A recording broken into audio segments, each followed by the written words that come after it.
İmanımızı bekem kılıp, Müslümanlardan bayrağın joğarı kılı ya Rabbal Alamin. Memleketimizde tinçlik, amançılık ver. Memleket başındaki insanlarga adiletlilik, iman, ihlas, güç, kuvvet ver. Elimizde hayratlılık, sabırlılık, kaniyetlilik ver. Erkeklerimizde batırlık ver. Ayallarımızda uyattılık ver. Allah'ım kalp elimizde iman ver. Allah Teala meş nerseden gem kılma ya Rabbal Alamin. Allah'ım dualarımızı kabul kıl. Uşulukçularda özünden suranağızı atıp, gezimizden çıkıp kalkan bu tileklerimiz olsa özün Allamul Guyub. Bağırdığın biri 300 atsın, o şolarını da kabul kıl ya Rabbal Alamin. Allah'ım iyile bakan, özünden korku iyile bakan gözden sakta, özünden korkudan çürökten sakta, toy boğan nafsiden sakta ya Rabbal Alamin. Allah'ım kaniyetlilik nasip kıl. Allah'ım iki dünyanın vaktisin ver. Ömürlerimizi uzun kıl. Uşulu da özüme ibadet kılıp özüme takvalık ver.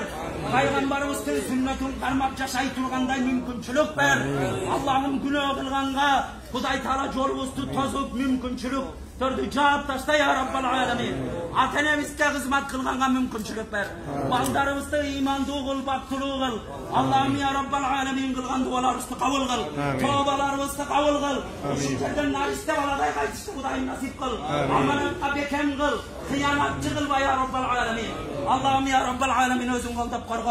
Kuday Teala Kırgızistan elimizde baktılığılık verip, yer ortasında ıtımaktılığılık ver.